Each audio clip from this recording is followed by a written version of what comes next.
So today we will talk about discovering deep tech startups in the ocean of startups out there. But how big is the ocean? As you are also around the table, accelerator managers, I'm sure that you are very familiar with the startup statistic in general, like that 90% of them fail and only very, very few of them survive for 10 years at least. And in deep tech, it's a bit more tricky, but we will talk about the different kind of risks that are associated with the deep tech startups.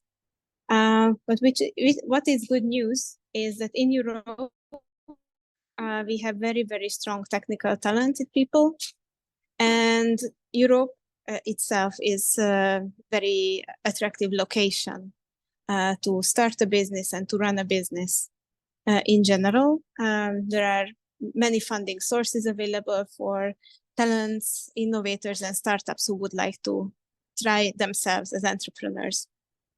But also we know that deep tech startups, they work with technical innovation. So where you could find those startups is that you also need to look at the patents out there. And when I did some research on the patents, I found that in Europe, the patents, high proportion of the patents remain inactive on the shelf of the universities, and they never find their way into companies and products. And it's very shocking. It's 95%, according to the room. So let's do something about it. And we are not alone in this initiative. The European Commission also started to run some programs dedicated to deep tech startups and also initiate funds that are patient capital and that are dedicated to deep tech startups. So they like the deep tech startups, like the narwhals you can see on my picture, rare nowadays, the successful ones, hard to find, but they are out there and they need our support. I am Dóra. I'm very, very passionate about deep tech startups who have a social impact as well. And of course, women entrepreneurship. In my career, I mentored more than 100 health tech startups into investment-ready businesses. And I also co-created an award-winning European pre-accelerator, which is called EIT Jumpstarter, and other deep tech startup programs. And I will bring two as a case study today. And also, I love backpacking and diving. This is how I selected the topic of today's masterclass. So what will be on the agenda today? We will discuss what do we look for in deep tech startups, how to find them, and when can we be considered successful in finding these startups and nurturing them. So let's start with what do we look for in deep tech startups. And here I bring in what I usually look for when I start working with them. And it's not too complicated. I look into 4 factors. First of all, the innovativeness. So if they have really an innovative idea, the novelty that I haven't seen before, that is that has the potential to disrupt the market. What is also very important is a strong team. Strong team is important in all the startups, but in deep tech, what is important and what I usually look into is that usually there is a scientist behind the idea, and they know very well the technological details, but they are still not business person. Sometimes they have business acumen, but in other times they need to be paired or meshed with someone with a business acumen in order to bring the startup out on the market. So a strong team for me means that they are dedicated, and even though they don't yet have these both skills on the team, but the scientist who wants to move forward the startup, he or she acknowledges that there needs to be a business person on the team. Then the third thing is intellectual property, because it provides the competitive edge to the startup. And of course, the fourth one is a business case. If the scientists, when we start working together, they have some ideas where could be the business. And during the mentoring, we might come up with another business case, which is completely fine. But they need to validate the business case. There should be a potential for a business. Also, according to my experience, the older funders, like around 40, like 35, 40, are more likely to become successful leader of a startup than a younger generation, like 25, who are just like out of university. Also, like it's my personal experience, but you can discuss it in the circles later on. What is your experience with this? So we know what do we look for, how to find these deep tech startups. And I would like to add here that sometimes you don't really have clear visibility, and scouting is always a challenge to find the right talents, to convince them to apply to the program, and then build a strong pipeline. It is nowadays not very, very easy because, as I mentioned, there are many programs out there on the national level, on the EU level as well.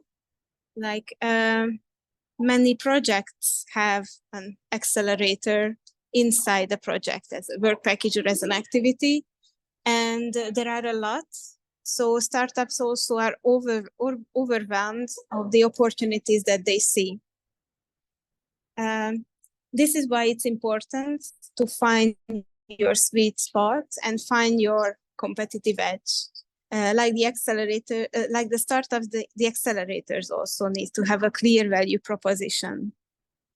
And here, I would like to add also a bit of a personal experience that sometimes you as an accelerator manager, from like the business perspective and understanding,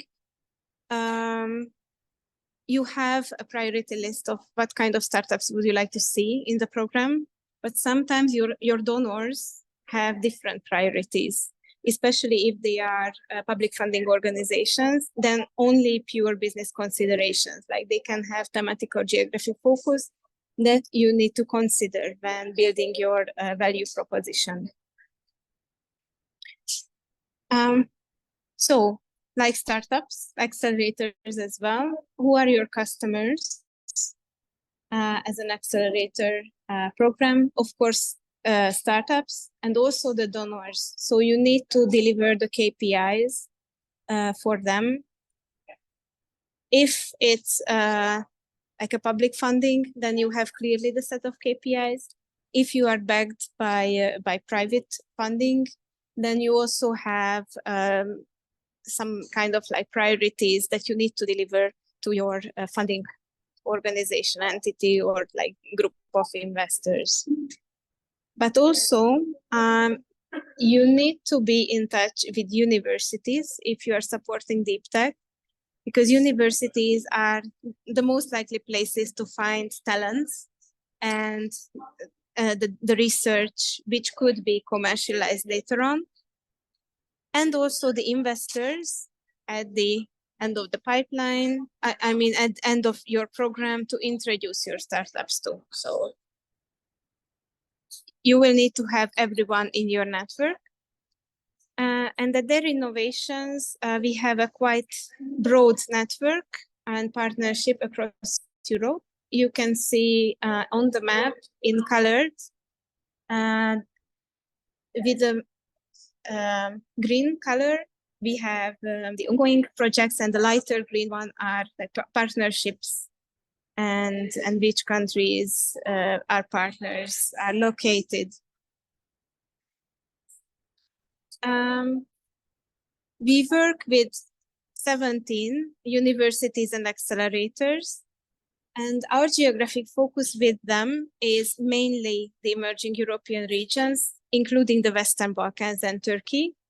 On the pictures, you can see, like most of the pictures are shot in either the Western Balkans or in Turkey. And we work with them to support entrepreneurship and to support them create their DeepTech incubator program. We also partnered up with international organizations.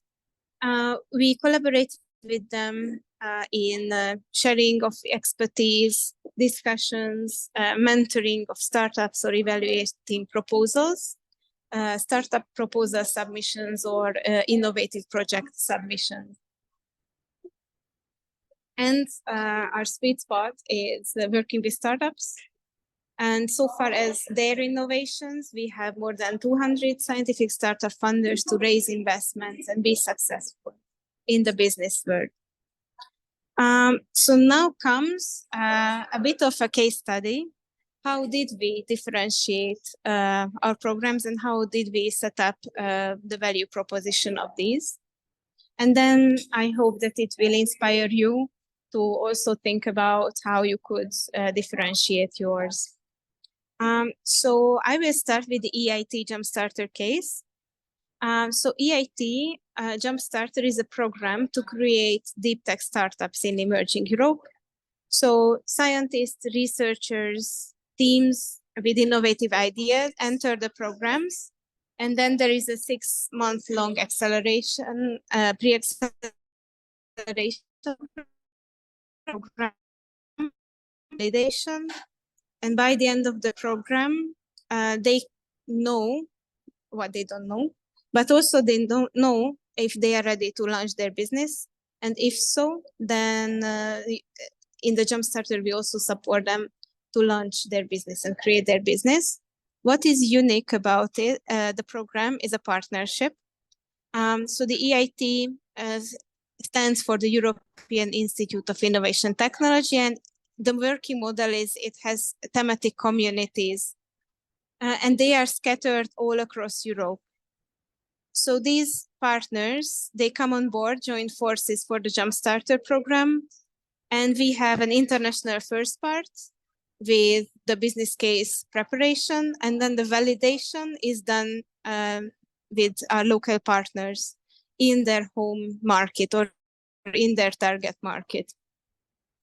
But sometimes early stage team startups, they don't understand this value, this soft value. So we also decided to have a carrot, and they are competing for a 10K prize at the end of the program. Then we have another program that I would like to share with you. It's called the Startups for Future.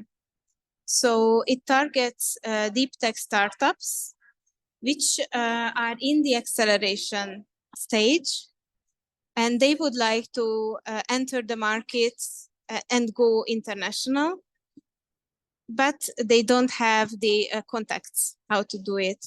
So the Startups for Future is heat style training. So it's a high intensity interval training. If you know this,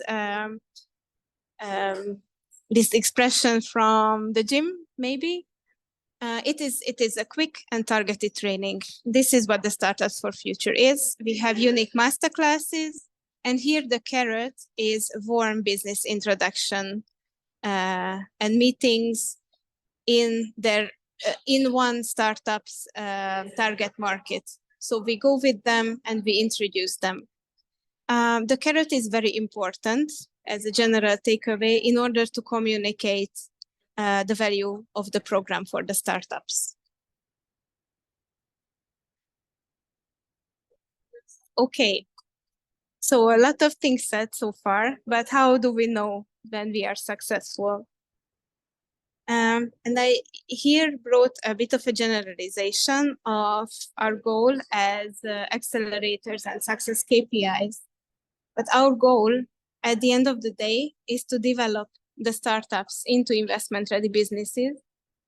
And the success KPI is we are happy when they raise investment and they continue building their startup. And again, scouting is very key for getting a strong pipeline. So in general, when I launch a startup support program, I like to see around 4 or 5 times more applicants than the seats in the program, because it ensures that really we can select the best ones who are the best target audience for the programs. And from a strong input, we can generate, of course, better results at the end of the day. I touched very briefly about the public support for DeepTech. I mentioned that there are many programs out there, and I did some research in the funding of the VC funding. And DeepTech is the largest European VC funding category, according to their room. And it is very good news for us, because our startups, if we accelerate them well, then they will be ready to tap into these sources. And with the Horizon Europe budget reaching over 95 billion euros between 2021 and 2027, deep tech startups or researchers at every stage can find their way, if they are really good, to get supported and to accelerate their business. Also, what I found as a trend is that these programs, the funding, they mostly target this. So in the pre-seed stage, the deep tech VC funding comes almost entirely from Europe, from domestic investors, but later on, they come from the US and Asia, and it could be a bit of a concern later on for the European market. But why investing in deep tech is so hard for privates? So for the deep tech, as it has a longer research cycle than a traditional startup, a longer time to market, then more upfront investment is needed. And they don't have linear returns at any stage of the research. They can fail at clinical trial 1 or 2, they can fail. And then there is no return. They have larger commercialization cycles, as mentioned, a bit longer than the traditional startups. And the funders are often scientists and not business people. And what is also important to note here, and it gets back to my previous slide, is there are only a few European tech giants that are capable of absorbing the deep tech startups. And from the investor's perspective,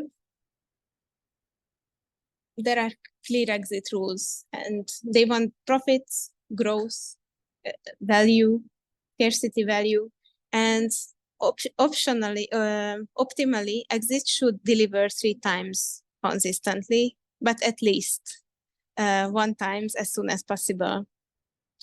And for the deep tech startups, their team risk is higher because they need this mix of the skills.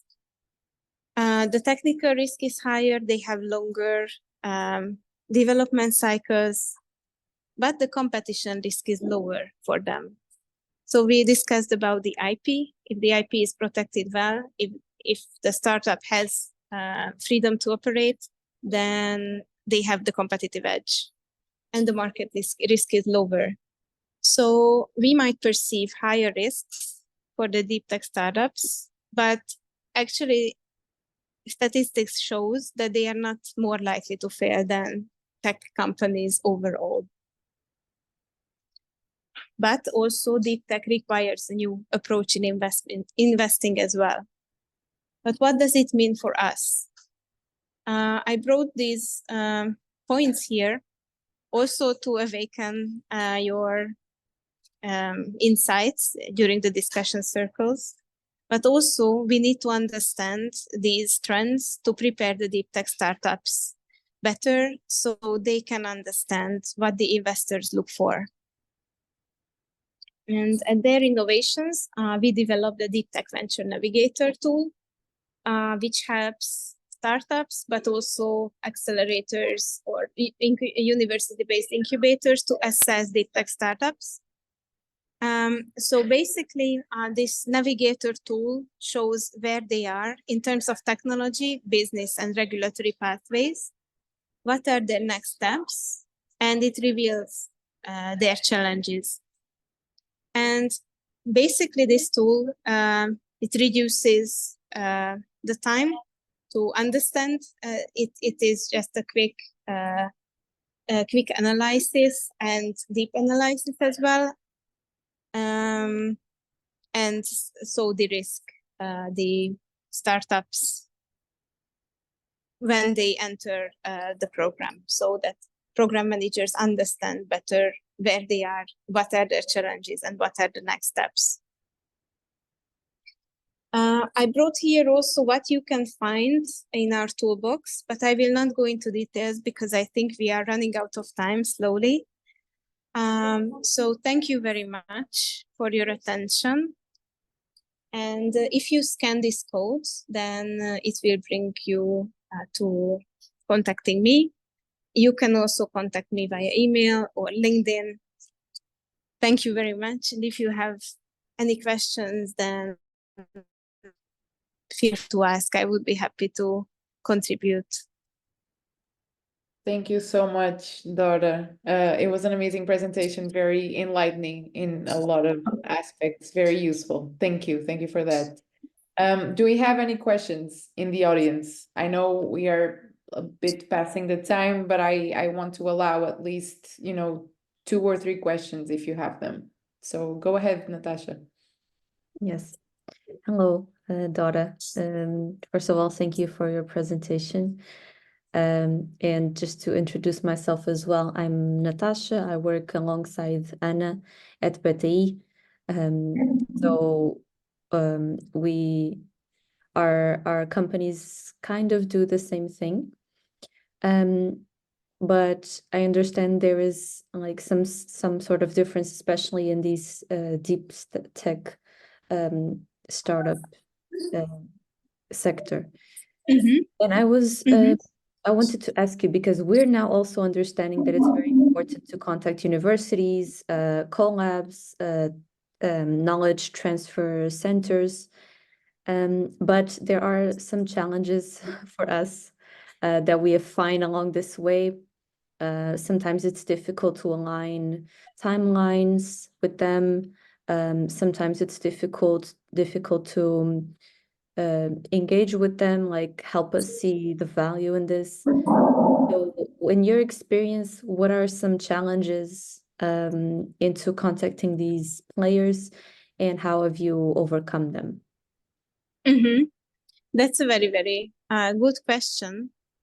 Because we are very active in the Balkans and the emerging European ecosystem. And there, one of the main challenges that usually you cannot go unintroduced. So that the personal contacts and personal connections are very much valued there.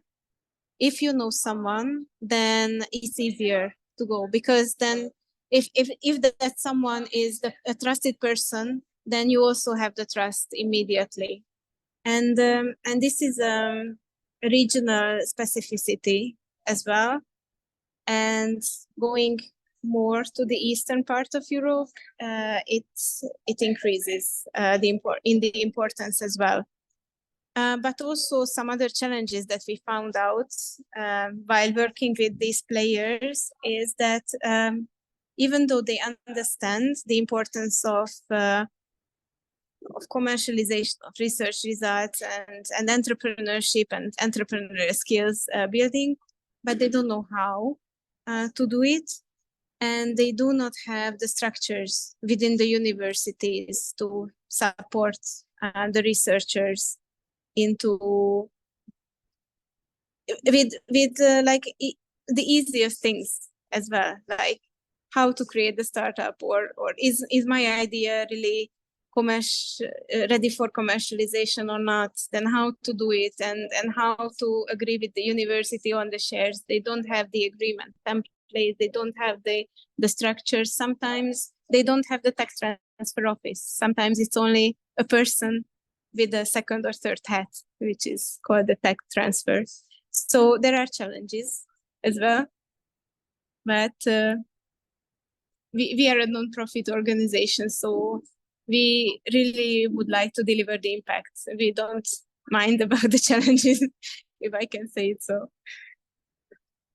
Okay, thank you. And funny enough, I feel like in Portugal, it's kind of the same issue, like the personal connections are a big thing in all fields, really. If you have some sort of connection, it's gonna definitely help.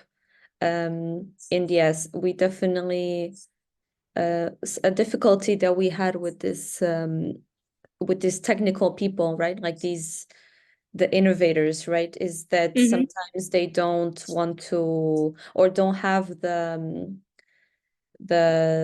I mean, like that willpower of like an entrepreneur, you know? So that's why when you were mentioning the team, it's definitely very important to have like the technical person, but also like the business side person, because most of the times you can't find them in the same person. So thank you, Dóra. Great exchange, Natasha and Dóra. Does anyone else has a question for Dóra? Or comments? Doesn't necessarily need to be a question. Hi, can you hear me? Yes, go ahead. Because I have problems with my sound. Hi, Dóra, thank you. Very interesting presentation. It's curious from Polos in Greece. I am in an academic environment, so we're trying to act as an accelerator. We don't have the formal hat accelerator. I think apart from skills and the drive, the hunger, let's say the business hunger, the entrepreneurial hunger, one thing is that, you know, people are quite complacent, or the trap of happiness, of academic happiness, if I could say, maybe bliss, which is okay. It's not that happy at times, but people are reluctant to leave. And the other thing is the academic hierarchy, I feel, drags back the young, dynamic people. Because if you're a professor or leader of a lab and things like that, and you have produced something with your team, you want your stars to stay in the team. So I feel some ways that we're sometimes clipping their wings when we should sort of encouraging them to fly away. And I sense there is a lot of missing opportunities there. Do you have this issue? How you deal with it? Yes. Sorry. Yes, this issue I met several times as well, from the perspective of the researchers. So not so they were the young scientists with the idea, and they were struggling with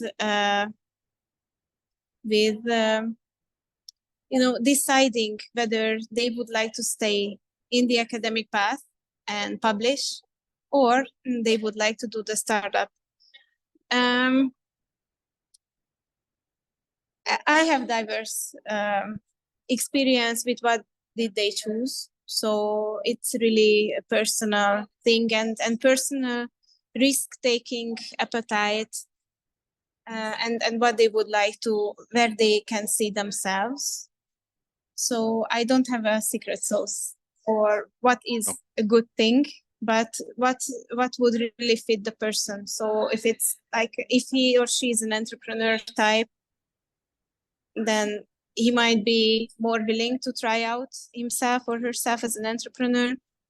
But if not, then there is also always the option to agree with a business funder, co-founder, and stay on the startup as a chief technical officer, and then the CEO could be the new person with the business skills. I saw sometimes cases when the scientist was not willing to do, and then the innovation just stayed in the university or in the lab. I wonder whether you have a magic carrot for the entrepreneur they hide in there. I wish. All right, Katarina, I see you have your hand raised. Go ahead.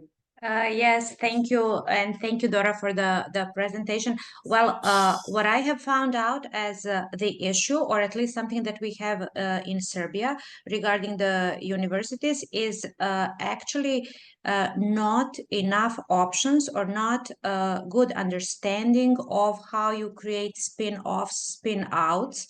And basically, we don't have the situation that researchers are not really willing to leave the positions and go into private equities, but actually not enough of the regulatory framework for this to function. And this is why they basically sit and decide to stay in the labs and focus more on the research. So I was just wondering if you have similar examples that this is very often difficult, and this is something that is basically stopping the commercialization part of the innovations.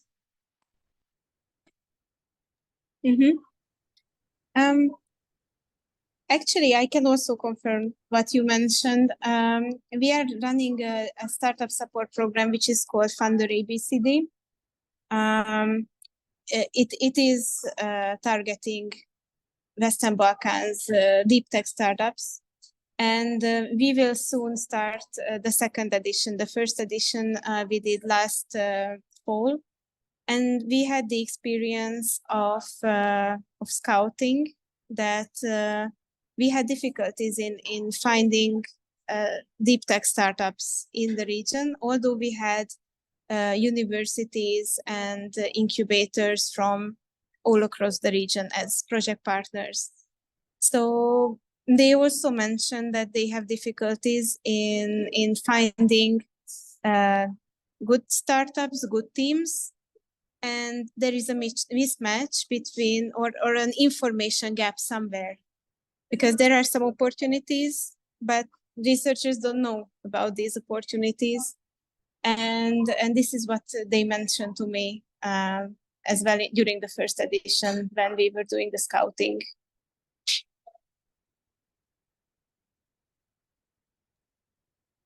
All right, thank you. Gonka, I'm pronouncing your name correctly? Close, it's Gonja. Close, okay, I tried. No problem. Go ahead. So, hi everyone, I'm Gonja from Malta College of Arts, Science and Technology, and we've been also running many of the EIT programs, accelerators here in Malta. Well, we tried. It's always a challenge. It's a, let's say, baby steps growing ecosystem here. But being an island brings its own challenges. And I thank you so much, Dóra, for, EIT Jumpstarter was one of the programs that really helped us to grow and actually improve our ecosystem. Also some other EIT programs, but their expectations, KPIs were not matching widening countries, to be honest with you, because we're not there yet, especially when it comes to deep tech.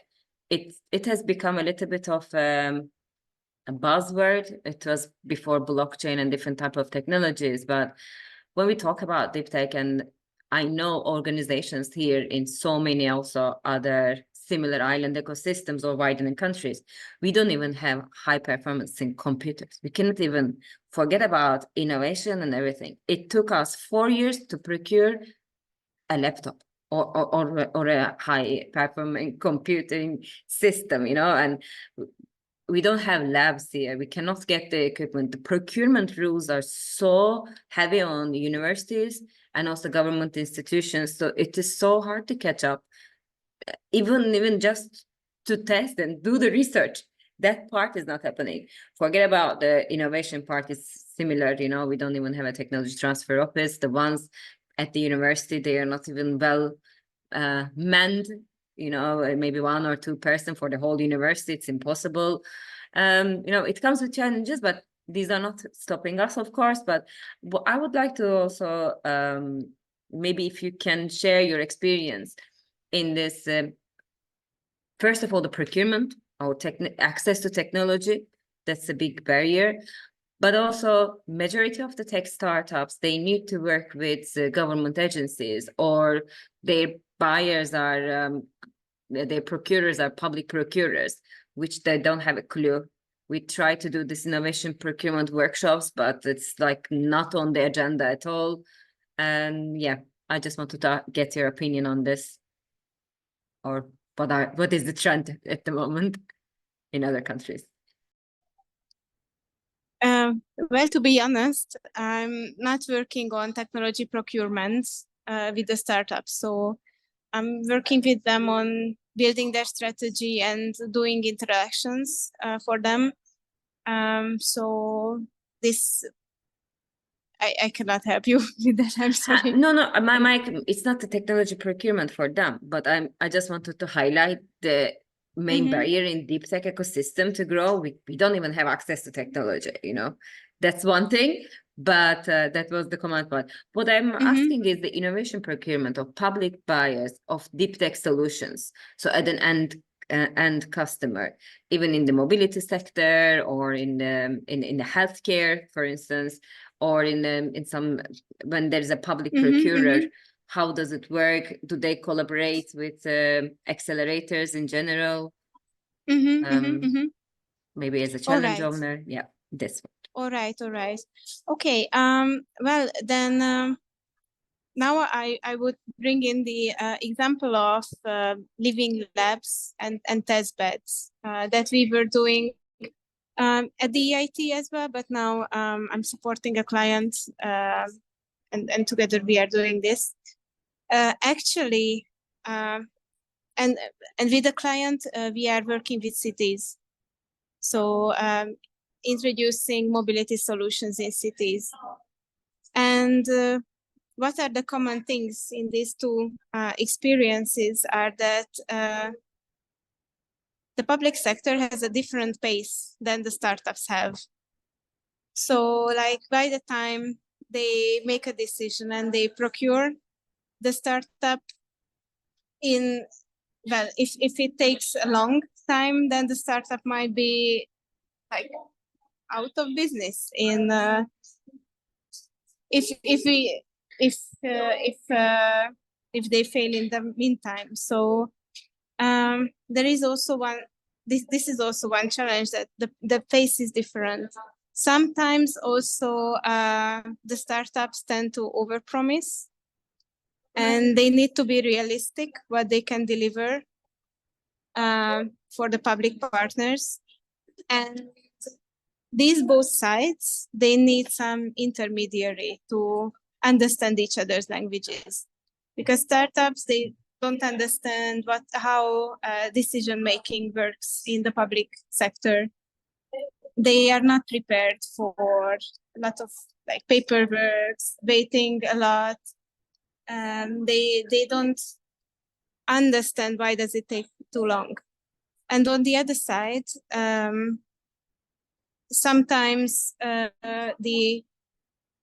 the cities or like the public institutions, then they don't understand that they need to deliver things like data sets for the startups to operate, and they have some rules not to do that. So it's very, very challenging. As you mentioned, it takes time, but also according to my experience, it works when there is someone in the middle who can be a shoulder to lean on both of the sides, and who can do this intermediary mitigation of things.